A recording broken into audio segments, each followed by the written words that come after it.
Hello, Central Illinois. I'm 25 News anchor John Schoenheider with a quick recap of some of the big stories, both local and national, that we are covering. A busy day in the world of news. Let's first turn to that continuing coverage of the ship that crashed into the Francis Scott Key in Baltimore Harbor. You can see it again, still sitting there in the water.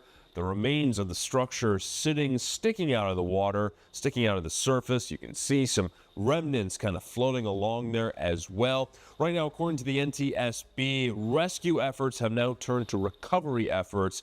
As we speak, there are still 6 people missing right now. No confirmed fatalities at this time, but several people injured. So, of course, we're going to keep you updated on those developments as we learn more. But turning back locally here, a couple of big headlines for you. First, turning to crime real quick. The big one for you today on your Wednesday, the Peoria County State's Attorney filing first-degree murder charges against a local man. This is 61-year-old Joseph Veal, who is now accused of stabbing his girlfriend to death over the weekend at Lexington Hills apartment complex in Peoria. Tanya Fuller found Sunday covered in blood with stab wounds, cuts, other blunt force injuries. He's going to be back in court on the 18th, so we'll keep you posted on that case. A story that we've also been tracking for months now. Our reporter Lizzie Siles breaking this first and foremost exclusively here on 25 News.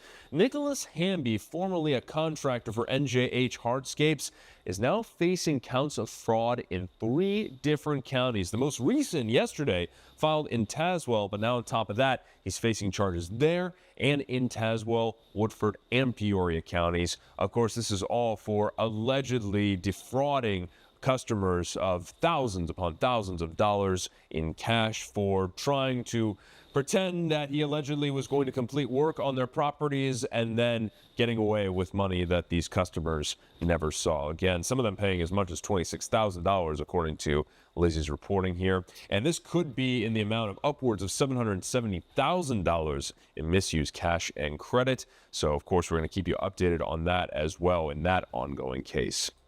Over in the Twin Cities now, city leaders are laying out the biggest budget in the city's now 200-year history. We were talking about a budget upwards of $330 million for different capital projects down there. This being laid out this week. It's a 14% increase from last year, but that budget cycle is going to start May 1st. It's going to end April 30th, and that will be for fiscal year of 2025. It has not been fully approved yet, but it is waiting for formal adoption, so this could be historic for the city of Bloomington. Of course, we'll be there at the council chambers as soon as that vote goes through.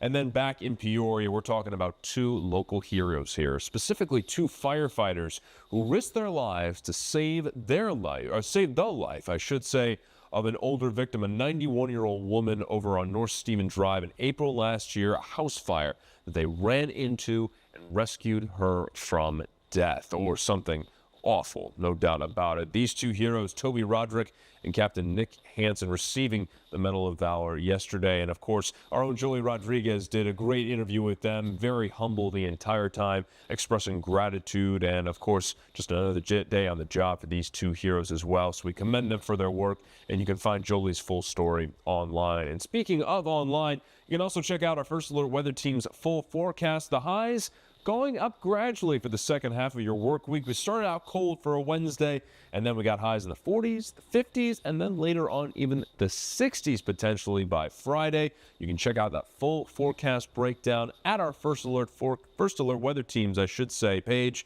Just go online at 25newsnow.com. You can also, of course, download our free 25 News mobile app. Just make sure you turn on push notifications to get the latest headlines, both locally and nationally. And of course, we'll keep you posted on all these developing stories as we learn more. We'll see you here tomorrow. Have a good rest of your Wednesday.